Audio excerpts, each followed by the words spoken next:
साथियों नमस्कार। Bio class के इस एपिसोड में आपका स्वागत है। आज हम लोग बायोलॉजी के कुछ महत्वपूर्ण प्रश्नों पहले प्रश्न की तरफ बढ़ते हुए पहला प्रश्न है। तो पहला प्रश्न आपके सामने ये है, शरीर की सबसे बड़ी ग्रंथि कौन सी है? मानव शरीर में सबसे बड़ी ग्रंथि किसे कहते हैं? लार ग्रंथि, थायराइड, यकृत, आमाशय। इन चारों ऑप्शन में से यकृत सही ऑप्शन है, जिसको लीवर कहते हैं। मानव शरीर में सबसे बड़ी ग्रंथि जो है वो लीवर होती है, उसको हिंदी में यकृत कहते हैं। अगला प्रश्न है, मनुष्य में मादा जनन अंग किस हार्मोन का स्राव होता है? दूसरा प्रश्न है, मनुष्य में मादा जनन अंग से किस हार्मोन का स्राव होता है? फीमेल रिप्रोडक्टिव ऑर्गन से किस हार्मोन का सिक्रीशन होता है? इसमें चार ऑप्शन है, एस्ट्रोजन, प्रोजेस्टेरॉन, रिलैक्सिन। सभी कथन सत्य हैं। इस दूसरे प्रश्न का आंसर होगा प्रोजेस्टेरॉन। फीमेल रिप्रोडक्टिव ऑर्गन से प्रोजेस्टेरॉन नामक हार्मोन निकलता है या स्राव होता है। तीसरा प्रश्न है, मनुष्य में ऐच्छिक गतिविधियों का नियंत्रण किसके द्वारा होता है? मनुष्य में ऐच्छिक गतियों का नियंत्रण किसके द्वारा होता है? पहला ऑप्शन है सेरिब्रम, दूसरा थायराइड, तीसरा सेरिबेलम, चौथा इनमें से कोई नहीं। तो ये जो है ऐच्छिक गतिविधियों का जो कंट्रोल होता है वो शरीर का तापक्रम कहाँ नियंत्रित होता है? मानव शरीर जो होता है उसका तापक्रम कहाँ पर नियंत्रित होता है? पहला ऑप्शन है स्पाइनल कार्ड, दूसरा सेरिबेलम, तीसरा हाइपोथैलेमस, चौथा पिट्यूटरी। इन चारों में से हाइपोथैलेमस जो है, सी वाला ऑप्शन, ये सही ऑप्शन है। पांचवा प्रश्न आप देख रहे हैं, अमीबा में भोजन का अंतर्ग्रहण किसके द्वारा होता है? अमीबा में भोजन का अंतर्ग्रहण किसके द्वारा होता है? कूटपाद, कोशिका मुंह, सीलिया, गुदाद्वार।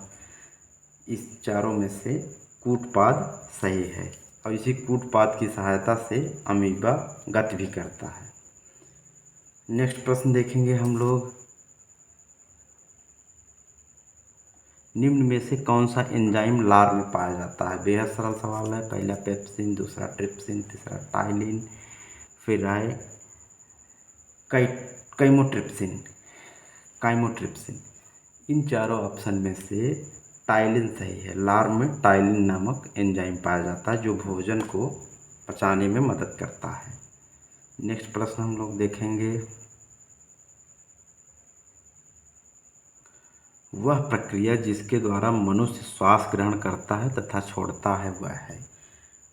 ऐसा प्रोसेस जिसके द्वारा मानव सांस लेता है, मतलब ऑक्सीजन अंदर लेता है और कार्बन डाइऑक्साइड छोड़ता है, उस प्रक्रिया को क्या कहते हैं? श्वसन, श्वासोच्छ्वास, प्रश्वास, निश्वसन। इन चारों ऑप्शन में से श्वासोच्छ्वास बी आपका सही आंसर है।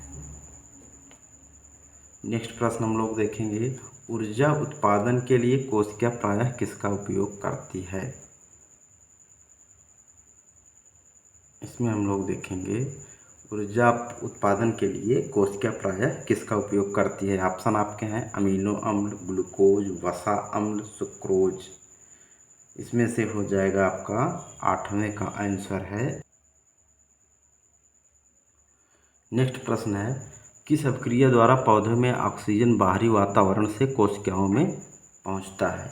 ऐसा कौन सा अभिक्रिया रिएक्शन है जिसके द्वारा बाहरी वातावरण से ऑक्सीजन जो है कोशिकाओं में पहुंचता है? इसमें आपके ऑप्शन हैं ए किण्वन, बी विसरण, सी दहन, डी प्रकाश संश्लेषण। इन चारों में से आपका ए सही है, किण्वन। नेक्स्ट प्रश्न हम लोग देखेंगे,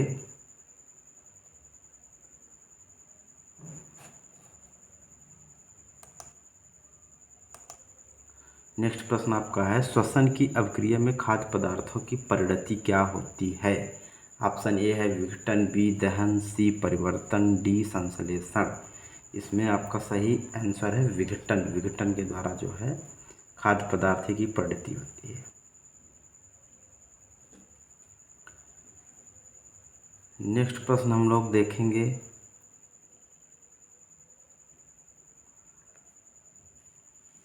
खाद्य पदार्थों का पौधों में स्थानांतरण का मुख्य रूप से कौन सा है?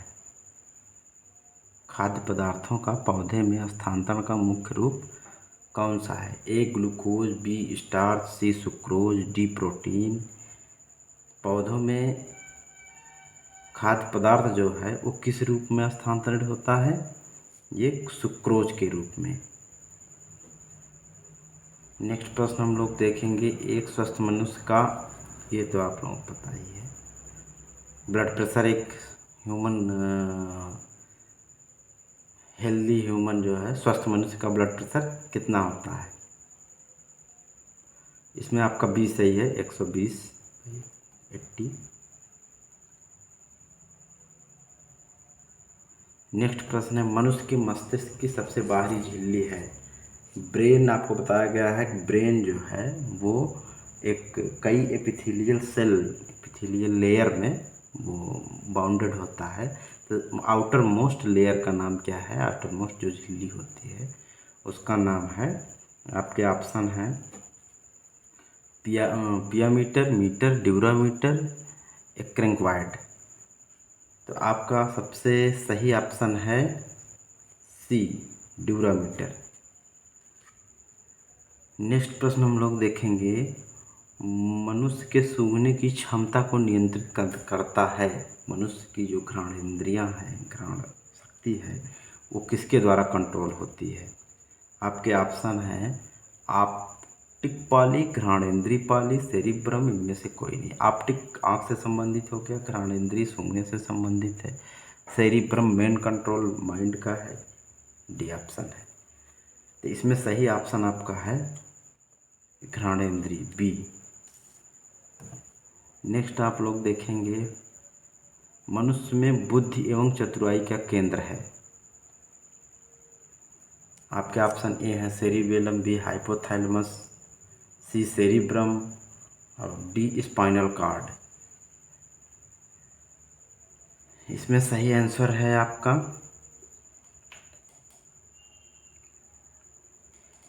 नेक्स्ट प्रश्न हम लोग देखेंगे, रक्त में ग्लूकोज की मात्रा नियंत्रित करता है।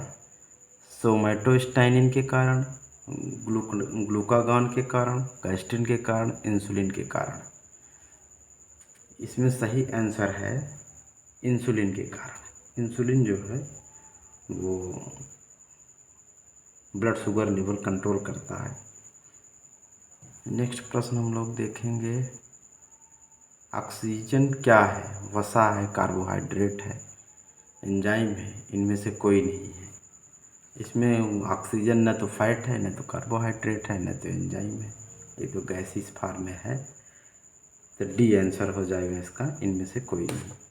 नेक्स्ट प्रश्न हम लोग देखेंगे, जैव प्रक्रम के अंतर्गत कौन आता है? आपके ऑप्शन है ए पोषण, बी उत्सर्जन, सी श्वसन, डी सभी। इसमें जो है जैव प्रक्रम सभी है, पोषण भी है, उत्सर्जन भी है, श्वसन भी है, डी सही होगा। नेक्स्ट प्रश्न हम लोग देखेंगे,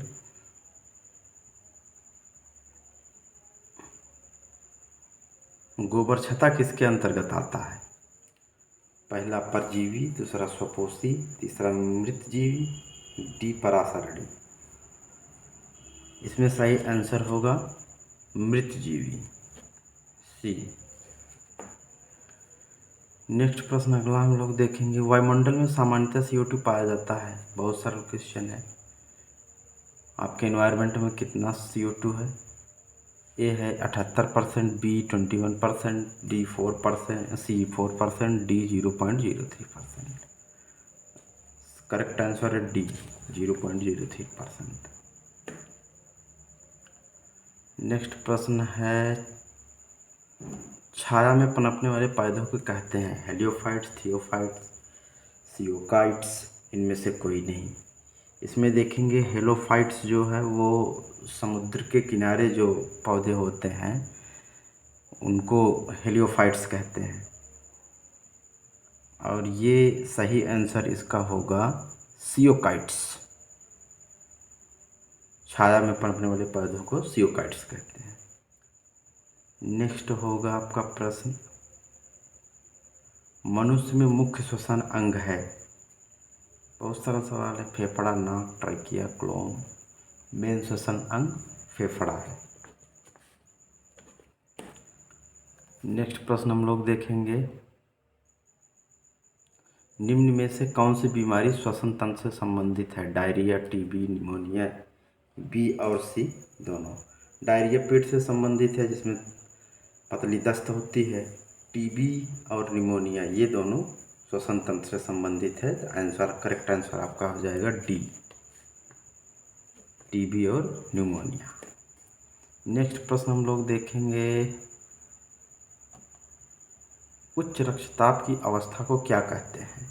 हाइपोटेंशन, पक्षाघात, हाइपरटेंशन, इनमें से कोई नहीं। हाई ब्लड प्रेशर को क्या कहते हैं? हाइपरटेंशन कहते हैं। ये सही है। नेक्स्ट प्रश्न हम लोग देखेंगे अगला, मछलियों में उत्सर्जी पदार्थ क्या है?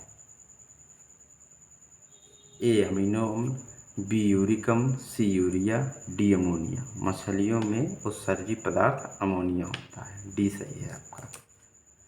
नेक्स्ट प्रश्न हम लोग देखेंगे, पौधों में आवश्यकता से अधिक जल किस प्रक्रिया द्वारा बाहर निकाले जाते हैं? ये आपका है अवशोषण, वाष्पोत्सर्जन, उत्सर्जन, प्रकाश संश्लेषण। अवशोषण के द्वारा पौधे जो है जल को अंदर लेते हैं, वाष्पोत्सर्जन द्वारा बाहर निकालते हैं, उत्सर्जन के भी द्वारा बाहर निकलता है पदार्थ, लेकिन वो पौधों में होता नहीं।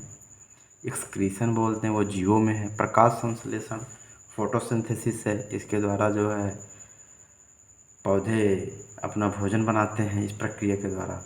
तो आपका करेक्ट आंसर हो जाएगा बी, वाष्पोत्सर्जन। नेक्स्ट प्रश्न है आपका, निम्न में से किसे प्रकाश संश्लेषी अंगक कहते हैं? प्रकाश संश्लेषण किस अंग के द्वारा होता है? पत्ती, हरित लवक, स्टोमेटा, जड़। इसका करेक्ट आंसर है ए, पत्ती। पत्तियों के द्वारा प्रकाश संश्लेषण होता है। नेक्स्ट प्रश्न है, पौधों में गैसों का आदान प्रदान के लिए रहते हैं जड़, रंध्र, टहनी, तना। गैसों का आदान प्रदान के लिए पत्तियों में आपको बताया गया है रंध्र पाए जाते हैं जिसको स्टोमेटा कहते हैं। तो इसमें सही करेक्ट आंसर हो जाएगा आपका बी, रंध्र। नेक्स्ट प्रश्न है, फेफड़ा का आकार होता है गोलाकार, बेलनाकार, शंक्वाकार, अंडाकार। फेफड़े का आकार गोल भी नहीं होता, बेलना भी नहीं होता, अंडाकार भी, शंक्वाकार से कुछ मिलता जुलता है, अंडाकार भी नहीं होता। इसमें करेक्ट आंसर सी हो जाएगा, शंक्वाकार। नेक्स्ट प्रश्न है आपका, भोजन का पाचन किस प्रक्रिया की अभिक्रिया है? भोजन जो डाइजेस्ट होता है वो किस प्रक्रिया की अभिक्रिया है? ए है उपचयन, बी संयोजन, सी अपचयन, डी विस्थापन। इसमें करेक्ट आंसर आपका हो जाएगा उपचयन। उपचयन के द्वारा भोजन पचता है। नेक्स्ट प्रश्न है आपका, भोजन का पाचन किस अभिक्रिया नेक्स्ट प्रश्न है, भोजन का पाचन किस प्रकार की अभिक्रिया है? ए उपचयन, बी संयोजन, सी अपचयन, डी विस्थापन। करेक्ट आंसर आपका हो जाएगा इसमें उपचयन। नेक्स्ट प्रश्न हम लोग देखेंगे, हार्मोन शब्द का नामकरण किसने किया था? ए रॉबर्ट, बी अरस्तु, सी बेलिस एवं Starling, D Brown Porter. Hormone शब्द का सर्वप्रथम उपयोग किसने किया था? बेलिस एवं स्टार्लिंग। सी सही है। नेक्स्ट प्रश्न हम लोग देखेंगे, पृथक्करण का नियम किसने दिया था? एसिरियंस, डार्विन, मेंडल, बाइबलोनियन। मेंडल ने दिया था पृथक्करण का नियम। नेक्स्ट प्रश्न है, जीव विज्ञान शब्द का प्रयोग सर्वप्रथम किसने किया था? तो बहुत सरल बायो के स्टूडेंट के लिए बेहद सरल प्रश्न। इसमें लैमार्क तथा ट्रेवेरेनस ने जीव विज्ञान शब्द का सर्वप्रथम उपयोग 1802 ईस्वी में किया था। नेक्स्ट प्रश्न होगा आपका, जीव विज्ञान के जनक के नाम से जाने जाते हैं। जीव विज्ञान के जनक के नाम से जाने जाते हैं। ए लैमार्क, बी डार्विन, सी अरस्तु, डी ट्रेवेरेनस। आपका करेक्ट आंसर हो जाएगा अरस्तु। अरस्तु कई चीज़ों के जनक कहे जाते हैं। हम आपको एक सीट प्रोवाइड कर देंगे डिस्क्रिप्शन में, उसमें अरस्तु जो है कितने चीज़ों के जनक कहे जाते हैं वो उपलब्ध रहेगा। वनस्पति विज्ञान के वनस्पति विज्ञान के जनक के नाम से जाने जाते हैं। थियोफ्रेस्टस, डार्विन, परकिंजी, अरस्तु। इसमें आपका ए ऑप्शन सही है। थियोफ्रेस्टस को वनस्पति के जनक के नाम से जाने जाते हैं। नेक्स्ट है, बॉटनी शब्द की उत्पत्ति किस भाषा से हुई है? बॉटनी शब्द की उत्पत्ति जो है वो लैटिन भाषा के बॉटन शब्द से हुई है। इसका सही आंसर हो जाएगा बी, लैटिन। शब्द कौन सा है? बॉटन। नेक्स्ट प्रश्न आपका है, फाइकोलॉजी में किसका अध्ययन किया जाता है? बहुत सरल सवाल है। ए कवक, बी शैवाल, सी विषाणु, ए सभी। करेक्ट आंसर आपका हो जाएगा बी, शैवाल के अध्ययन को फाइकोलॉजी कहते हैं। नेक्स्ट प्रश्न आपका है, पर्यावरण का अध्ययन जीव विज्ञान की किस शाखा के अंतर्गत किया जाता है? पर्यावरण का अध्ययन ऑप्शन आपके हैं ये वर्गिकी, बी अनुवांशिकी, सी कार्यकी, डी पारिस्थितिकी। पर्यावरण का अध्ययन करेक्ट आंसर डी, पारिस्थितिकी के अंतर्गत किया जाता है। नेक्स्ट प्रश्न आपका है, डेंड्रोलॉजी का संबंध है पौधों के अध्ययन से, बी पुष्पों के अध्ययन से, सी झाड़ियों के अध्ययन से, डी वृक्षों के अध्ययन से। डेंड्रोलॉजी का संबंध जो है वो झाड़ियों के अध्ययन से है, श्रब जिसे बोलते हैं, झाड़ियों के अध्ययन से। नेक्स्ट प्रश्न आपका है, पुष्पों का अध्ययन कहलाता है एग्रेस्टोलॉजी, फिनोलॉजी, एंथोलॉजी, इनमें से कोई नहीं। एंथोलॉजी को एंथोलॉजी में ही पुष्पों का अध्ययन किया जाता है, जिसे और फ्लोरिकल्चर भी कहते हैं, फ्लोरिकल्चर। नेक्स्ट प्रश्न आपका है, वनस्पति संवर्धन से संबंधित विज्ञान की शाखा को क्या कहते हैं?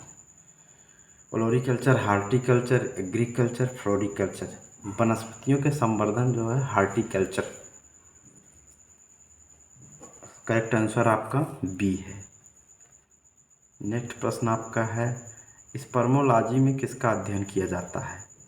ऑप्शन आपके हैं परागकण, बीज, फल, पत्ती। स्पर्मोलॉजी में बीज का अध्ययन करते हैं। आपका करेक्ट आंसर हो जाएगा बी। नेक्स्ट प्रश्न आपका है, एग्रेस्टोलॉजी में किसका अध्ययन किया जाता है? घासों का, फलों का, फसलों का, तेल बीजों का। एग्रेस्टोलॉजी में जो है घासों का अध्ययन किया जाता है। ऑप्शन नंबर आपका ए सही है। नेक्स्ट प्रश्न हम लोग देखेंगे, पीडोलॉजी में किसका अध्ययन किया जाता है? भूमि का, फलों का, चट्टानों का, पौधों का। पीडोलॉजी में मृदा का अध्ययन, मिट्टी जो होती है उसका अध्ययन किया जाता है। तो आपका भूमि जिसे कह सकते हैं, आपका आंसर ए करेक्ट है, ए सही आंसर है। नेक्स्ट प्रश्न आपका है, पौधों को नाम देने वाले नेक्स्ट प्रश्न आपका है, पौधों को नाम देने वाले विज्ञान कहलाता है? नाम ए नामकरण, बी वर्गीकी, सी पहचान, डी वर्गीकरण। करेक्ट आंसर आपका बी है, वर्गीकी। निम्नलिखित में से वर्गीकी का पितामह कहा जाता है? ऑप्शन ए है एंगलर, बी लीनियस, सी अरस्तु, डी लैमार्क। आपका करेक्ट आंसर है ये लीनियस। लीनियस का पूरा नाम क्या है? Karl Linnaeus. कार्ल लीनियस को जो है बारीकी का पितामह कहा जाता है। नेक्स्ट प्रश्न आपका है, सूक्ष्म जीव मिलते हैं। सूक्ष्म जीव रेतीली मिट्टी में, लवणयुक्त पानी में, दलदल भूमि में, इन सभी में। माइक्रो ऑर्गेनिज्म हर जगह मिल सकते हैं। रेतीली मिट्टी में भी मिलते हैं, लवणयुक्त पानी में भी रहते हैं, दलदल भूमि में भी रहते हैं। आपका करेक्ट आंसर होगा डी, इन सभी में।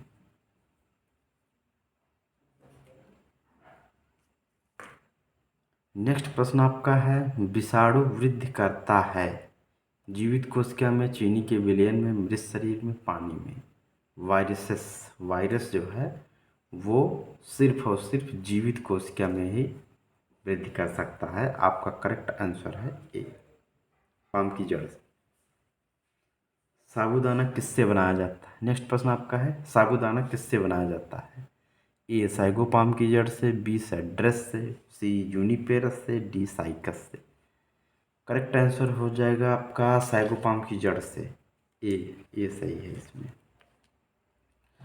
नेक्स्ट प्रश्न आपको देखेंगे, फलों का अध्ययन कहलाता है फिनोलॉजी, पोमोलॉजी, एंग्रेस्टोलॉजी, एंथोलॉजी। इसमें करेक्ट आंसर आपका हो जाएगा पोमोलॉजी। पोमोलॉजी के अंतर्गत फलों का अध्ययन करते हैं। तो साथियों आज बस इतना ही। नेक्स्ट क्लास में हम लोग और महत्वपूर्ण प्रश्नों के साथ मिलेंगे। तब तक के लिए आप लोगों को बहुत बहुत धन्यवाद। और जाते जाते आप इस तरह के प्रश्नों के लिए चैनल को सब्सक्राइब करें ताकि इस तरह के प्रश्न आपको आसानी से उपलब्ध हो जाए। और हाँ, बेल आइकन प्रेस करना न भूलें। धन्यवाद।